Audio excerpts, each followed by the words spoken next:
Hello दोस्तों, तो मैं आप सभी का स्वागत करता हूं बिहार शिक्षक भर्ती परीक्षा के एक और वीडियो में, जिसमें दोस्तों हम लोग बात करेंगे कि आपके एग्ज़ाम में अब मात्र 25 से 27 दिन रह चुके हैं, क्योंकि आपका एग्ज़ाम 24 से शुरू होने वाला है।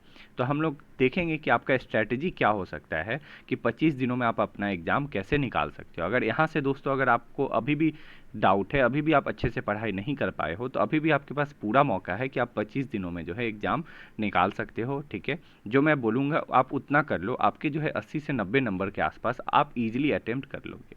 और जैसे ही आपका 80 नंबर के आसपास आ गया, आप समझ लो कि आपकी एक सीट पक्की हो चुकी होगी। साथ ही साथ मैं खुद का भी एक्सपीरियंस बताऊंगा कि जो लास्ट बीपीएससी 68 हुआ था, उस एग्ज़ाम का जो एक्सपीरियंस है प्री और मेंस दोनों का जो है मैं आपको साझा करने वाला हूँ। तो चलिए दोस्तों शुरू करते हैं। सबसे पहले हम लोग आपके सारी ही बातों को इसमें लिए हैं। सबसे पहला बात है कि आप 1 से 5 वाले जो हैं आगे क्या करेंगे।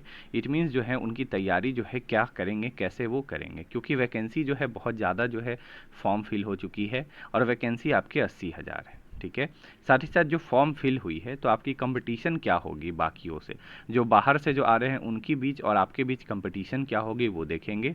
क्या पढ़ना है आपको और क्या अभी से छोड़ना है, क्योंकि आप सब कुछ अगर चाहोगे कि आप टॉपिक वाइज पढ़ सको तो वो दोस्तों पॉसिबल नहीं है, बट आप इतना ज़रूर पढ़ सकते हो जितना कि आपके एग्ज़ाम में बेनिफिट हो। इसके साथ साथ बिहार के जो बाहर वाले स्टूडेंट हैं उनको कितने सीटें मिलेंगी, इस बारे में भी हम लोग देखेंगे। और मैथ और रीजनिंग का बहुत से बच्चों में डर है कि सर मैथ और रीजनिंग के कितने क्वेश्चन आएंगे। ऐसा तो नहीं कि 120 में से जो है 50 क्वेश्चन मैथ का ही पूछ देगा, मैथ और रीजनिंग का तो नहीं, ऐसा नहीं होने वाला है। मैं आपको सभी चीज़ के बारे में बताऊंगा। ओके, तो चलो शुरू करते हैं। सबसे पहले बात करें वैकेंसी की। तो दोस्तों इससे पहले अगर अभी तक आपने इस वीडियो को लाइक नहीं किया है तो इस वीडियो को लाइक कर दे, अपने दोस्तों के बीच शेयर कर दे जिनको भी दोस्तों एग्ज़ाम ये क्रैक करना है। और अगर आप इस चैनल पर नए हैं तो इस चैनल को सब्सक्राइब जरूर कर ले। तो चलिए बात करते हैं सबसे पहले वैकेंसी की। तो वैकेंसी आपकी कितनी थी, तो 1 से 5 में आपकी 69,943 वैकेंसी थी, जिसमें 12th और डीएलएड चाहिए थे। ठीक है, बट इसमें सरकार ने क्या किया कि ऑल इंडिया अलाउ कर दिया। ठीक है, इस वजह से क्या हुआ कि आवेदन ज़्यादा हो गया और ज़्यादा होकर हो गए 7,48,900। तो अगर आप इस हिसाब से देखोगे तो एक सीट पे जो है 9 से 10 स्टूडेंट के बीच आते हैं, बट ये तो दोस्तों बहुत कम है। अगर मैं आपको एक डाटा बताता हूँ कि लास्ट ईयर क्या है, लास्ट ईयर आप एमटीएस की वैकेंसी देखोगे तो एमटीएस की जो है वो वैकेंसी कितनी आई थी, तो मात्र वैकेंसी जो है आपके करीब 15,000 की 16,000 के आसपास आई थी। ठीक है, बट उसमें स्टूडेंट कितने फॉर्म भरे थे, तो उसमें जो स्टूडेंट हैं करीब 60 लाख बच्चे ने फॉर्म भरा था। कितने, 60 लाख बच्चे ने सिर्फ 12 से 13,000 वैकेंसी के लिए फॉर्म भरा था। तो आप देख सकते हो कि उसके हिसाब से ये 7,48,900 जो है ये इतने सीटों पे कितना कम। यहाँ पे तो आपके 9 से 10 स्टूडेंट है, बट आप यहाँ देखोगे तो आपके एक सीट पे ही अगर 12,000 से आप 60 लाख को डिवाइड करोगे तो करीब 1,000 से ज़्यादा बच्चे आपके एक सीट पे फाइट करते दिखेंगे। तो उसके अकॉर्डिंग अगर आप देखोगे तो आप एकदम माइंड फ्री रखो, क्योंकि जितना टेंशन लोगे उतना आप परेशान होगे और उतना दोस्तों आपको क्या होगा कि आप एग्ज़ाम में अच्छा परफॉर्मेंस से रह जाओगे। तो अच्छी परफॉर्मेंस करना है तो माइंड को एकदम क्लियर और शांत करके रखना है। ठीक है, तो मैं आपको ये इसीलिए बताया क्योंकि आप समझ सको कि 9 से 10 स्टूडेंट ज़्यादा बड़ी बात नहीं है। ठीक है, इसके अलावा 9-10 में 32,916 सीट और आवेदन 65,500, ये तो और ईजी है, मात्र 2 स्टूडेंट। और इसमें तो दोस्तों क्या ही कहना है, इसमें तो सीट आवेदन ही कम आए हैं और इसकी वजह जो है बिहार सरकार भी रही है कि उन्होंने जो है पिछले 4 साल में जो है एक भी एस्टेट पेपर लिया ही नहीं। क्या है, एक भी एस्टेट का पेपर लिया ही नहीं। इसीलिए जो है दोस्तों बच्चे जो हैं जो इसमें फॉर्म भरते हैं वो फॉर्म भरने कहाँ चले गए, तो वो चले गए 1 to 5 में। अगर उन्हें मौका दे दिया जाता तो वो ज़रूर 9-10 या 11-12 में भरते। ठीक है, चलो अब आगे हम लोग बात करते हैं कि अब 1 to 5 वाले आगे क्या करेंगे, आपकी स्ट्रैटेजी क्या रहेगी पेपर में। ठीक है, तो पेपर जो है आपका 2 होगा, एक पेपर 1 होगा। ठीक है, और एक पेपर आपका 2 होगा। पेपर 1 कितने नंबर का, तो 100 नंबर का होगा। ठीक है, और उसमें इंग्लिश और हिंदी होगा। इंग्लिश आपको बता चुका है बोर्ड, 25 क्वेश्चन इंग्लिश के और 75 क्वेश्चन आपके हिंदी के रहने वाले। ठीक है, तो अब आपको यहाँ क्या बेनिफिट है, देखो मैं आपको बताता हूँ। इसमें आपको टोटल कितने मार्क्स चाहिए, 30 क्वालिफाई होने के लिए चाहिए, यानी कि 30 क्वेश्चन सही बन गए तो आप क्वालिफाई कर जाओगे।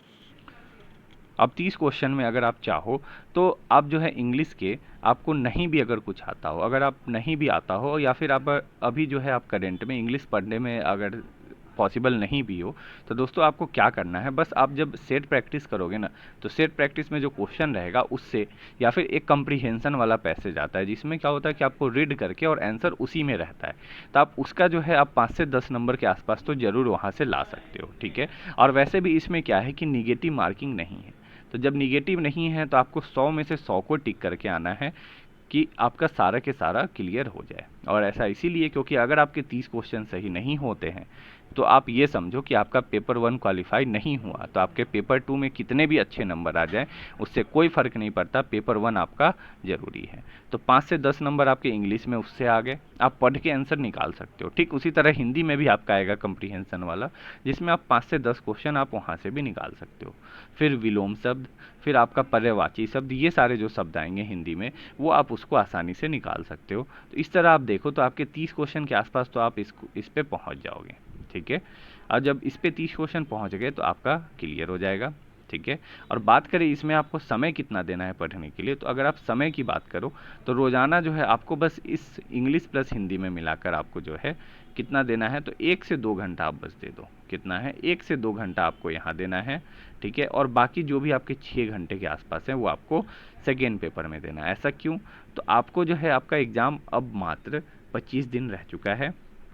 25 दिनों के हिसाब से अब आपको रोज़ाना 3 से 4 घंटे पढ़ने से कुछ नहीं होने वाला। जो कह रहे हैं कि हाँ हो जाएगा, वो दोस्तों नहीं होने वाला।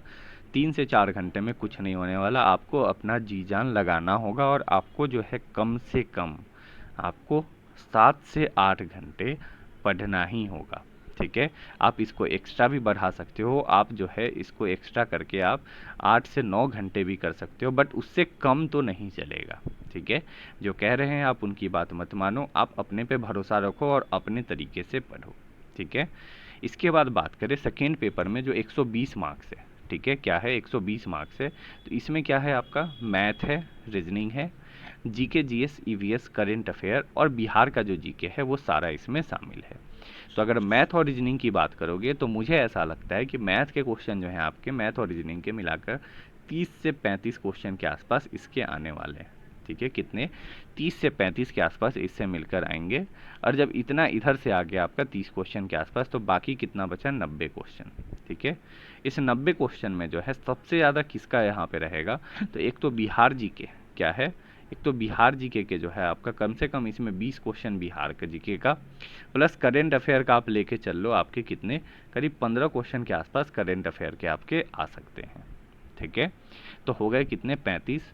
बाकी इसमें कितने बचे, तो बाकी बचे 55, ठीक है।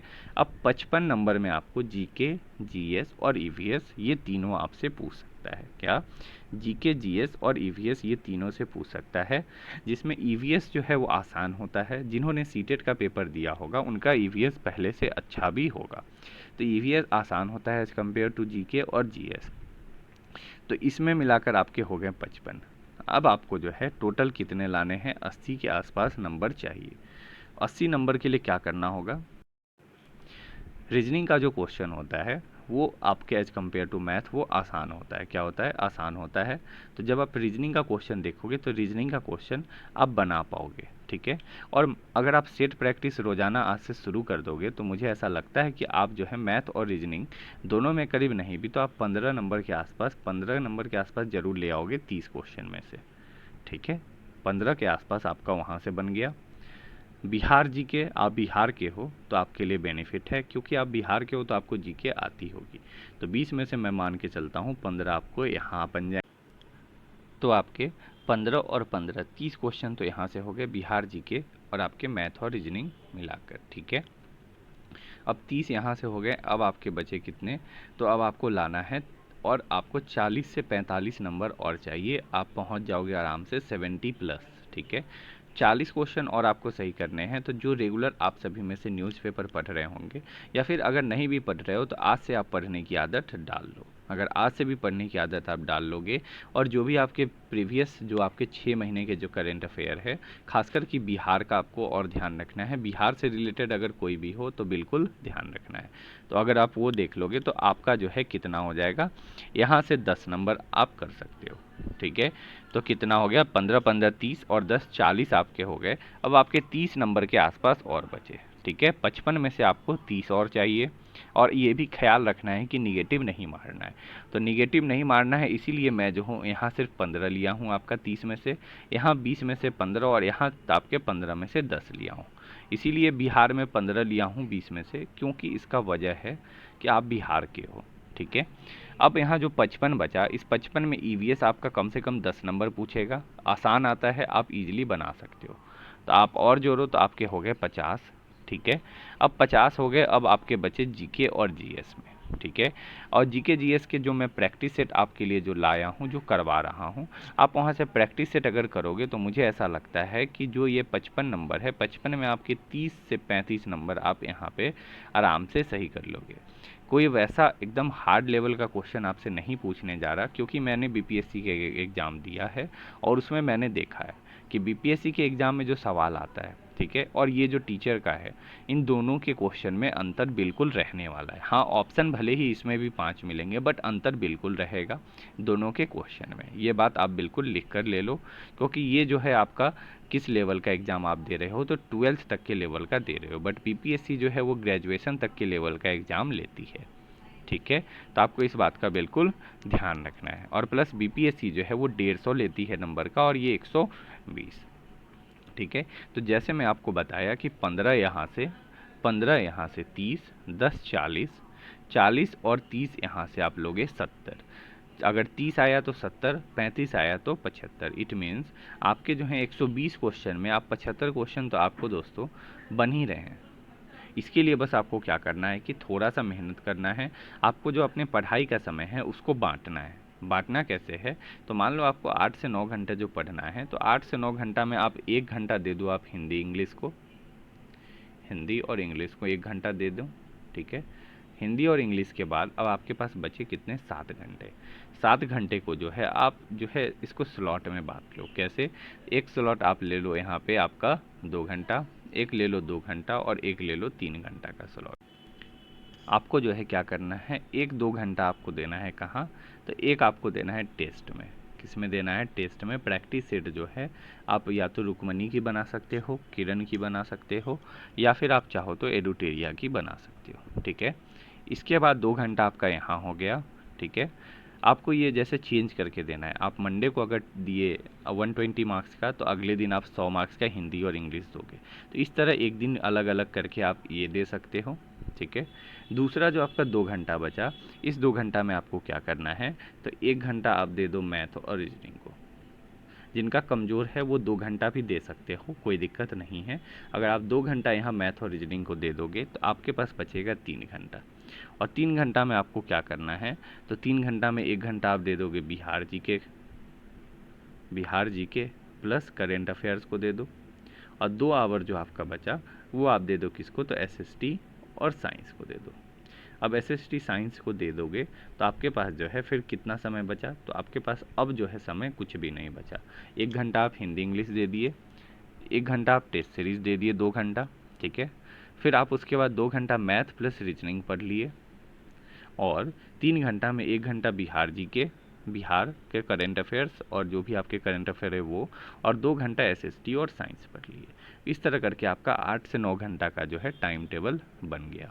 और इतना समय आपको निकालना ही होगा। 2 घंटा आप सुबह निकाल लो, 2 घंटा आप दोपहर, और 3 घंटा रात के समय निकाल लो। टेस्ट सुबह में इसीलिए देना चाहिए क्योंकि सुबह में माइंड फ्रेश होता है, इसीलिए सुबह टेस्ट देना ज़्यादा अच्छा है, जिससे कि आपका जो परफॉर्मेंस होगा वो ओवरऑल परफॉर्मेंस अच्छा जाएगा। ठीक है।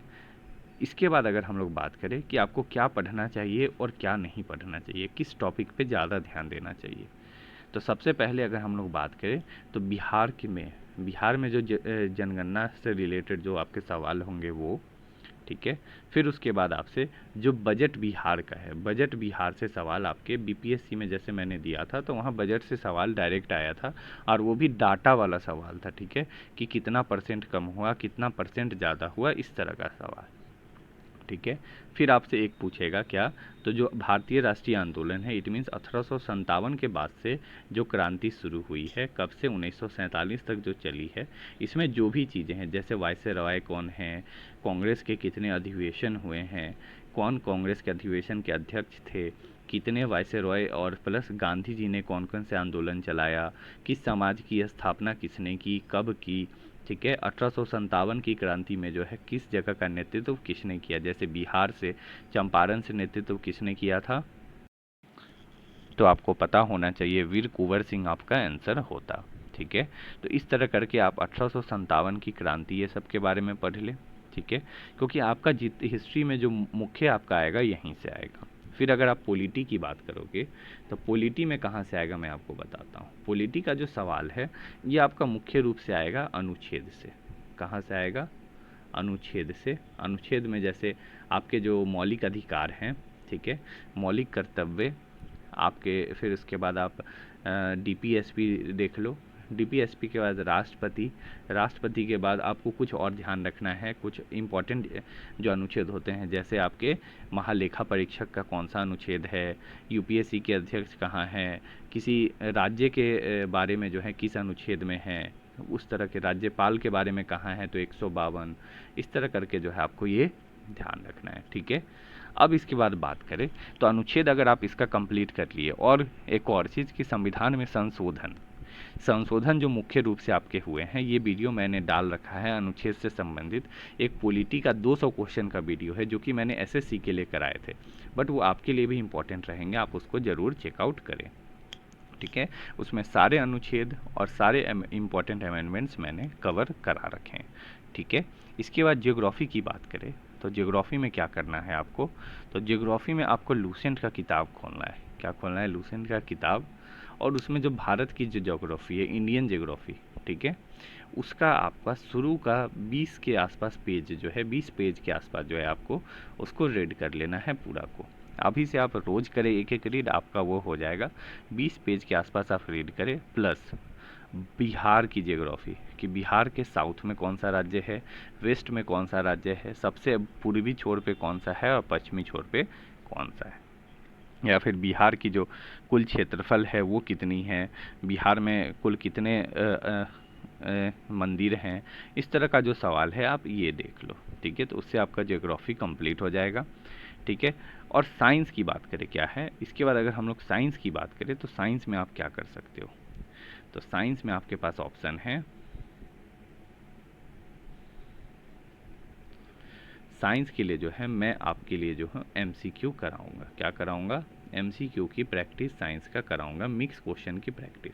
और साथ ही साथ आपको जो है बिहार शिक्षक भर्ती परीक्षा के लिए जो है प्रैक्टिस सेट आप सभी के लिए लाए हैं, ठीक है, ये भी जो है मैं आपको कराऊंगा। तो जब आप ये देखोगे, ठीक है, तो साइंस में मैं क्या करता हूँ प्रैक्टिस सेट में कि आपके एक क्वेश्चन के बारे में मैं उसके जो भी इम्पोर्टेंट फैक्ट होता हूँ उसको भी मैं उसमें बताता चलता हूँ, ठीक है। और इसके अलावा साथ ही साथ अगर आप करना चाहते हो तो आप जो है एसएससी के एमटीएस के लिए मैंने एक वीडियो बना रखा है, ठीक है, उस वीडियो को आप लोग ज़रूर देखिए। उसमें साइंस से रिलेटेड जो भी इम्पोर्टेंट आपके टॉपिक हैं उस टॉपिक को मैंने करा रखा है, ठीक है। तो आप वहाँ से भी उसको देख सकते हो, ठीक है।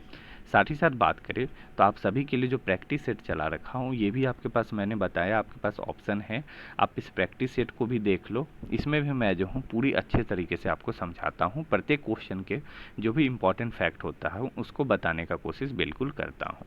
ये कौन सा चल रहा है, तो प्लेटफॉर्म चल रहा है। वही मैथ में बात करें तो मैथ में जो है एडुटेरिया का भी प्रैक्टिस सेट आपका चल रहा है मैथ और रीजनिंग में, तो आप ज़रूर जाके एडुटेरिया का प्रैक्टिस सेट को भी देख ले, जिससे कि आपका जो है रिवीजन फटाफट अच्छे से हो सके। अब बात करें कि बिहार के जो बाहर वाले हैं उनको कितनी सीटें मिलेंगी, तो बिहार के जो बाहर रहने वाले हैं उनको जो है वही सीट मिलेंगी जो कि अनरिजर्व्ड है, या इट मीन्स यूआर कैटेगरी की ही सीट मिलेंगी। बाकी जो भी ईडब्ल्यूएस या फिर बीसी अत्यंत पिछड़ा वर्ग, ये सारे को जो है इनमें उनको कोई फ़ायदा नहीं मिलने वाला, ठीक है। इट मीन्स जो अनारक्षित सीटें बची वहीं पे उनको बेनिफिट मिलेगा।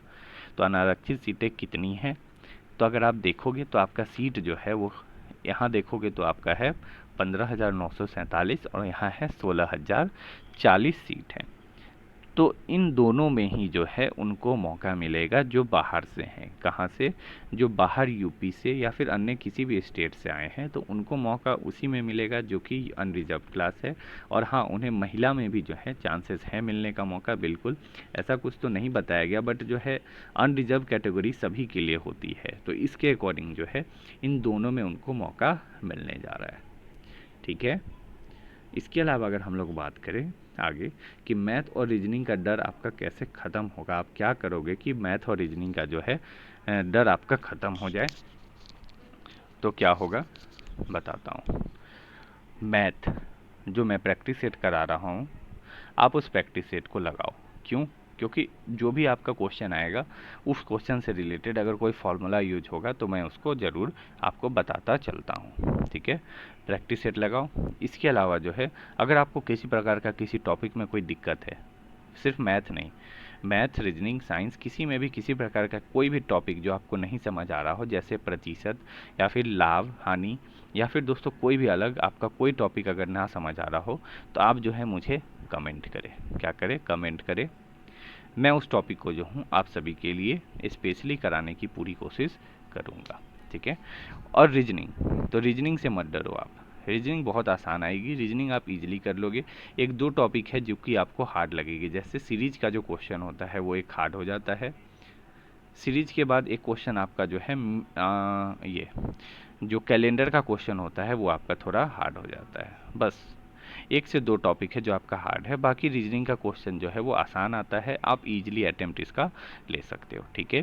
साथ ही साथ मैं आपको एक और चीज़ ये बताऊंगा कि आप जो है अभी से, अब अगर आप कहीं कोचिंग कर रहे हो तो किसी कोचिंग पे जो है पूरी तरह से भरोसा मत रखो, आपको खुद भी पढ़ना पड़ेगा।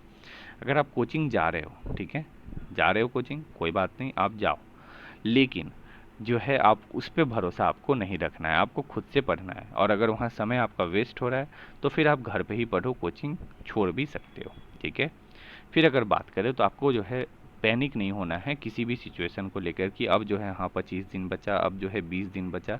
नहीं, 10 दिन भी बचेगा, 5 दिन भी बचेगा, फिर भी उतना ही पढ़ेंगे, उससे ज़्यादा पढ़ेंगे, कम नहीं पढ़ेंगे, पूरी जोश से पढ़ेंगे, ताकि जो है इतनी मेहनत करें कि अपना अपना और अपने फैमिली के आगे फ्यूचर को अच्छा कर सके।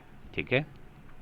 किताबें, तो किताबें ऐसा नहीं है कि 10 किताबें ले लिए और पढ़े कि एक को भी नहीं। ठीक है। मतलब ऐसा नहीं कि आप जैसे कि कुछ स्टूडेंट क्या करते होंगे कि किताब जो है मार्केट में तो बहुत सारी है, अब बहुत सारी किताबें हैं, अब वो क्या करेंगे कि वो जो है 4 किताबें जीके के ले आएंगे, 4 किताबें मैथ की, 2 किताबें रीजनिंग की, और अब जाके वो जो होगा कि वो कहीं भी पढ़ नहीं पाएंगे। ठीक है। अब वो पढ़ ही नहीं पाएंगे, उन खुद पे समय दे ही नहीं पाएंगे, तो फिर क्या फ़ायदा। इससे अच्छा है कि जो आपका प्रैक्टिस सेट है, इट मीन्स जो आपके जीके का या फिर मैथ का जो प्रैक्टिस सेट आपका मार्केट में मिल रहा है, जैसे एक मैं आपको बता देता हूँ, रुक्मिणी की जो है उसमें टोटल 20 सेट है, बहुत अच्छी है, बहुत अच्छी बुक है, मैंने देखी है। मैंने यही जो बुक है इसी की प्रैक्टिस सेट करा रहा हूँ। अगर आप वो देखना चाहते हो तो उसका लिंक मैं आपको डिस्क्रिप्शन में दे रखा है, आप वहाँ से देख सकते हो। ठीक है। और साथ ही साथ अगर हम लोग बात करें कि आपको किसी के भी झांसे में जो है नहीं आना है। झांसे में नहीं आना है, इसका मतलब क्या है कि कोई कह रहा है कि 10 लाख रुपया दे दो और आपका जो है रिजल्ट जो है बन जाएगा, तो नहीं, ऐसा कुछ नहीं होने वाला। आप जो है अपने पे भरोसा रखें और अपने से पढ़ें। ठीक है। जो 10 लाख होता है वैसा कुछ नहीं, आपका जो है रियल लाइफ में कुछ नहीं होता। अब बीपीएससी जो है पहले से बहुत टाइट हो चुका है। ठीक है। तो ये सारी बातें जो हैं जो मुझे बतानी थी मैंने आपको बता दी है इस वीडियो में। अगर इसके अलावा आपके मन में किसी भी प्रकार का कोई डाउट हो तो आप बेझिझक मुझे कमेंट करके या फिर मुझे टेलीग्राम पे मैसेज करके पूछ सकते हो, मैं उसका रिप्लाई आपको ज़रूर देने की कोशिश करूँगा। तो चलिए मिलते हैं नेक्स्ट वीडियो में। इस वीडियो को देखने के लिए दोस्तों थैंक यू, और इस वीडियो को ज़रूर लाइक कर दें। तो